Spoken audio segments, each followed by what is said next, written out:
ನಮಸ್ಕಾರ. ಪಾಕಶಾಸ್ತ್ರ ಚಾನಲ್ಗೆ ಸ್ವಾಗತ. ನಾನು ಸುರೇಖಾ ತಳ್ವಾರ್. ಇವತ್ತು ನಾನು ನಿಂಬೆಹಣ್ಣಲ್ಲಿ ಒಂದು ಸಿಹಿ ಉಪ್ಪಿನಕಾಯಿ ಮಾಡಿ ತೋರಿಸ್ತೀನಿ. ಇದು ಇನ್ಸ್ಟೆಂಟ್ ಉಪ್ಪಿನಕಾಯಿ. ಇದು ಇವತ್ತು ಉಪ್ಪಿನಕಾಯಿ ಮಾಡಿದ್ರೆ ಇವತ್ತೇ ತಿನ್ನೋದಕ್ಕೆ ರೆಡಿ ಆಗುತ್ತೆ. ಟೇಸ್ಟ್ ಕೂಡ ತುಂಬಾ ಚೆನ್ನಾಗಿರುತ್ತೆ. ಇದು ಯಾವ ತರ ಮಾಡೋದು ಮತ್ತೆ ಇದಕ್ಕೆ ಏನೇನು ಸಾಮಗ್ರಿಗಳನ್ನು ತಗೊಂಡಿದ್ದೀನಿ ಅಂತ ತೋರಿಸ್ತೀನಿ. ಇದಕ್ಕೆ ಸಾಮಗ್ರಿಗಳು ಜಾಸ್ತಿ ಬೇಕಾಗಲ್ಲ. ಇದು ಕಡಿಮೆ ಸಾಮಗ್ರಿಗಳಲ್ಲೇ ತುಂಬಾ ಟೇಸ್ಟಿಯಾದ ಉಪ್ಪಿನಕಾಯಿ ಮಾಡ್ಕೋಬಹುದು. ಈ ಉಪ್ಪಿನಕಾಯಿನ ನಿಮ್ಗೆ ಯಾವ ಶೇಪಲ್ಲಿ ಬೇಕಿದ್ರು ಕಟ್ ಮಾಡ್ಕೋಬಹುದು. ಚಿಕ್ಕ ಚಿಕ್ಕದು ಬೇಕು ಅಂದ್ರೆ ಚಿಕ್ಕ ಚಿಕ್ಕದು ಕಟ್ ಮಾಡ್ಕೋಬಹುದು. ಇಲ್ಲ ನಮಗೆ ಸ್ವಲ್ಪ ದಪ್ಪ ದಪ್ಪ ಇರಲಿ ಅಂದ್ರೆ ದಪ್ಪ ದಪ್ಪ ಕಟ್ ಮಾಡ್ಕೋಬಹುದು. ನಾನು ಈ ಸೈಜಲ್ಲಿ ಮಾಡ್ತಾ ಇದ್ದೀನಿ. ಈ ತರ ಚಿಕ್ಕ ಸೈಜಲ್ಲೇನೆ ಮಾಡ್ತಾ ಇದ್ದೀನಿ. ಇದು ಬೇಯಿಸ್ ಮಾಡೋದ್ರಿಂದ ಕಹಿ ಬರುತ್ತೆ ಬೀಜ ಇಟ್ಬಿಟ್ರೆ. ಅದಕ್ಕೆ ನಾವು ಇದು ಕಟ್ ಮಾಡಿ ನೀಟಾಗೆಲ್ಲ ಇದ್ರ ಬೀಜನ ತೆಗೆದುಬಿಟ್ಟೆ ತಗೋಬೇಕು.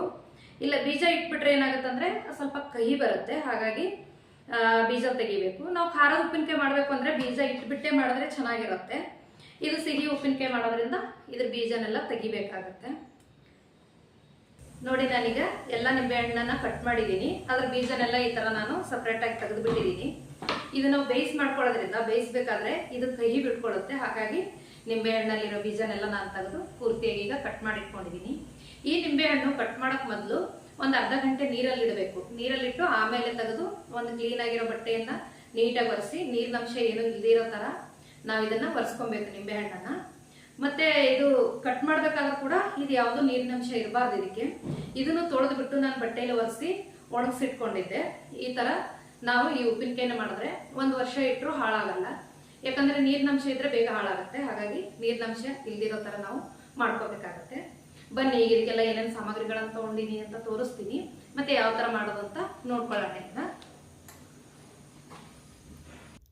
ನಿಂಬೆಹಣ್ಣಿನ ಸಿಹಿ ಉಪ್ಪಿನಕಾಯಿ ಮಾಡ್ಕೊಳ್ಳೋದಕ್ಕೆ 25ರಿಂದ 30 ನಿಂಬೆಹಣ್ಣನ್ನ ಕಟ್ ಮಾಡಿ ತೊಗೊಂಡಿದ್ದೀನಿ. ಇದಕ್ಕೆ ಅರ್ಧ kg ಬೆಲ್ಲ, 4ರಿಂದ 5 ಟೇಬಲ್ ಸ್ಪೂನಷ್ಟು ಕಲ್ಲು ಉಪ್ಪು, 2 ಟೇಬಲ್ ಸ್ಪೂನಷ್ಟು ಖಾರದ ಪುಡಿ, 1 ಟೇಬಲ್ ಸ್ಪೂನಷ್ಟು ಅರಿಶಿನ ಪುಡಿ, ಸ್ವಲ್ಪ ಮೆಣಸುಕಾಳು, ಸ್ವಲ್ಪ ಲವಂಗ, ಚಕ್ಕೆ ಒಂದು ಸ್ವಲ್ಪ, 4ರಿಂದ 5 ಏಲಕ್ಕಿ. ಈಗ ಮಾಡೋ ವಿಧಾನ ನೋಡ್ಕೊಳ್ಳೋಣ. ಮೊದಲಿಗೆ ನಾನು ಮೆಣಸುಕಾಳು, ಲವಂಗ, ಚಕ್ಕೆ, ಏಲಕ್ಕಿನೆಲ್ಲ ಹುರ್ಕೋತಾ ಇದ್ದೀನಿ. ಇದು ಸ್ವಲ್ಪ ಹೊತ್ತು ಹುರಿದು ಇದು ಮಿಕ್ಸಿನಲ್ಲಿ ಪೌಡ್ರ್ ಮಾಡ್ಕೋಬೇಕು. ಇದಕ್ಕೆ ಜಾಸ್ತಿ ಮಸಾಲೆ ಹಾಕಬಾರ್ದು. ಸಿಹಿ ಉಪ್ಪಿನಕಾಯಿ ಆಗಿರೋದ್ರಿಂದ ಇಷ್ಟೇ ಮಸಾಲೆ ಚೆನ್ನಾಗಿರುತ್ತೆ ಟೇಸ್ಟು. ನೋಡಿ, ಈಗ ಹುರಿದಾಯಿತು. ಇದನ್ನು ನಾನು ಮಿಕ್ಸಿನಲ್ಲಿ ಪೌಡ್ರನ್ನ ಮಾಡ್ಕೋತಾ ಇದ್ದೀನಿ. ಇದೇ ಕಡಾಯಿಗೆ ನಾನು 1 ಟೇಬಲ್ ಸ್ಪೂನಷ್ಟು ಸಾಸಿವೆನ ತೊಗೊಂಡಿದ್ದೀನಿ. ಇದನ್ನು ಹುರಿದು ಸುಮ್ಮನೆ ಜಸ್ಟ್ ಮೇಲೆ ಹಾಕೋಕ್ಕೆ ನೋಡಿ ಈ ಥರ ಚಟಪಟ ಅಂತ ಹೊಡಿಬೇಕು. ಇದಕ್ಕೆ ಎಣ್ಣೆ ಎಲ್ಲ ಹಾಕೋಂಗಿಲ್ಲ. ಎಣ್ಣೆ ಹಾಕೋದಾದರೆ ನೀವು ಸ್ವಲ್ಪ ಸ್ವಲ್ಪನೇ ತೊಗೊಂಡು ಒಗ್ಗರಣೆಗೆ ಸಾಸಿವೆ ಕರಿಬೇವು ಹಾಕಿ ನೀವು ಒಗ್ಗರಣೆ ಹಾಕಿ ಹಾಕೋಬೋದು. ನಾನು ಎಣ್ಣೆ ಹಾಕಲ್ಲ. ಹಾಗಾಗಿ ಸಾಸಿವೆ ಜಸ್ಟ್ ಹುರಿದ್ಬಿಟ್ಟು ಅದಕ್ಕೆ ಮಿಕ್ಸ್ ಮಾಡೋದಕ್ಕೆ ಇಟ್ಟಿದ್ದೀನಿ. ಅದೇ ಕಡಾಯಿಗೆ ನಾನು ಕಟ್ ಮಾಡಿಟ್ಟಿರೋ ನಿಂಬೆಹಣ್ಣನ್ನ ಹಾಕ್ತಾಯಿದ್ದೀನಿ. ಇದಕ್ಕೆ ಉಪ್ಪನ್ನ ಹಾಕ್ತಾಯಿದ್ದೀನಿ. ನೋಡಿ, ಇದು ಉಪ್ಪು ಹಾಕಿ ಮಿಕ್ಸ್ ಮಾಡ್ತೀನಿ. ಈಗ ನೋಡಿ, ಇದಕ್ಕೆ ಮಿಕ್ಸ್ ಆಯ್ತು. ಈಗ ಇದಕ್ಕೆ ನಾನೀಗ ಬೆಲ್ಲನ ಹಾಕ್ತಾ ಇದ್ದೀನಿ. 25 ನಿಂಬೆಹಣ್ಣಿಗೆ ಅರ್ಧ kg ಬೆಲ್ಲ ಕರೆಕ್ಟಾಗಿ ಆಗುತ್ತೆ. ಇದು ಮಿಕ್ಸ್ ಮಾಡಿದ ತಕ್ಷಣ ಪೂರ್ತಿಯಾಗಿ ನೀರು ಬಿಟ್ಕೊಳ್ಳುತ್ತೆ. ಈ ನೀರು ಎಲ್ಲ ಹಿಂಗೋವರೆಗೂ ಇದನ್ನು ನಾವು ಚೆನ್ನಾಗಿ ಕುದಿಸ್ಕೋಬೇಕು. ನೋಡಿ, ಈಗ ಪೂರ್ತಿಯಾಗೆಲ್ಲ ನೀರು ಬಿಟ್ಕೊಂಡಿದೆ. ನೋಡಿ, ಈ ನೀರೆಲ್ಲ ಹಿಂಗೋವರೆಗೂ ನಾವು ಇದನ್ನು ಕುದಿಸ್ಕೋಬೇಕಾಗತ್ತೆ.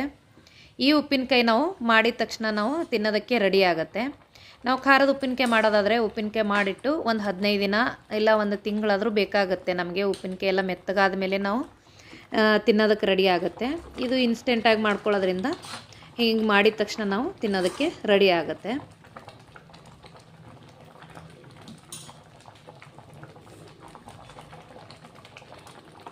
ಈಗ ನೋಡಿ, ಈಗ ಚೆನ್ನಾಗೆಲ್ಲ ಕುದ್ದಿದೆ. ಸ್ವಲ್ಪ ಗಟ್ಟಿ ಆಗ್ತಿದ್ದಾಗೇನ ನಾವು ಸ್ವಲ್ಪ ಅರಿಶಿನ ತೊಗೊಂಡಿದ್ದೀನಿ. ಅರಿಶಿನ ಹಾಕಿ ಇದನ್ನು ಮಿಕ್ಸ್ ಮಾಡ್ತಾಯಿದ್ದೀನಿ. ಇದು ಮನೆಯಲ್ಲೇ ಬೀಸಿರೋ ಅರಿಶಿನ. ಮನೆಯಲ್ಲಿ ಬೀಸಿರೋ ಅರಿಶಿನ ಇಲ್ಲ ಅಂದರೆ ಅರಿಶಿನ ಬೇರೆ ತೊಗೊಂಡು ಸ್ವಲ್ಪ ಅದು ಕೂಡ ಮಿಕ್ಸಿನಲ್ಲಿ ಪೌಡ್ರ್ ಮಾಡಿ ಹಾಕ್ಕೋಬಹುದು. ಇದಕ್ಕೆ ಖಾರ ಕಡಿಮೆ ಬೇಕಾಗುತ್ತೆ. ನಾನೊಂದು 2 ಟೇಬಲ್ ಸ್ಪೂನಷ್ಟು ತೊಗೊಂಡಿದ್ದೀನಿ. ಅದನ್ನು ಹಾಕಿ ಈಗ ಚಕ್ಕೆ, ಲವಂಗ, ಏಲಕ್ಕಿ ಎಲ್ಲ ನಾವು ಪೌಡ್ರ್ ಮಾಡ್ಕೊಂಡಿದ್ವಲ್ಲ ಅದನ್ನು ಹಾಕ್ತಾಯಿದ್ದೀನಿ. ಅದನ್ನು ಹಾಕಿ ಚೆನ್ನಾಗೆಲ್ಲ ಮಿಕ್ಸ್ ಮಾಡ್ಕೋಬೇಕು. ನೋಡಿ, ಈಗ ಮಿಕ್ಸ್ ಆಯಿತು. ಆಗಲೇ ಹುರಿದಿಟ್ಟಿರೋ ಸಾಸಿವೆನ ಹಾಕ್ತಾಯಿದ್ದೀನಿ. ಇಲ್ಲ ಸ್ವಲ್ಪ ಎಣ್ಣೆ ಚೆನ್ನಾಗಿರುತ್ತೆ ಅಂದರೆ ನೀವು ಇದನ್ನು ತಣ್ಣಗಾದ ಮೇಲೆ ಎಣ್ಣೆನ ಕಾಯಿಸ್ಬಿಟ್ಟು ಅದಕ್ಕೆ ಸಾಸಿವೆ ಕರಿಬೇವು ಒಗ್ಗರಣೆ ಹಾಕ್ಕೊಂಡು ಅದು ಕೂಡ ಮಿಕ್ಸ್ ಮಾಡ್ಕೋಬಹುದು. ಇದು ಸಿಹಿ ಉಪ್ಪಿನಕಾಯಿ ಆಗಿರೋದ್ರಿಂದ ಹಾಗೆ ಮಾಡಿದ್ರೆ ಚೆನ್ನಾಗಿರುತ್ತೆ. ಟೇಸ್ಟ್ ಅಂತೂ ಸೂಪರಾಗಿರುತ್ತೆ. ಈ ಉಪ್ಪಿನಕಾಯಿ ನೀವು ಕೂಡ ಟ್ರೈ ಮಾಡಿ, ಮಾಡೋದು ಸುಲಭ ಇದೆ, ಟೇಸ್ಟ್ ಕೂಡ ಚೆನ್ನಾಗಿರುತ್ತೆ. ಈ ವಿಡಿಯೋ ನಿಮ್ಗೆ ಏನು ಅನಿಸುತ್ತೆ ಅಂತ ಕಮೆಂಟ್ ಮಾಡಿ, ಲೈಕ್ ಮಾಡಿ, ಶೇರ್ ಮಾಡಿ, ಸಬ್ಸ್ಕ್ರೈಬ್ ಮಾಡಿ. ಧನ್ಯವಾದಗಳು.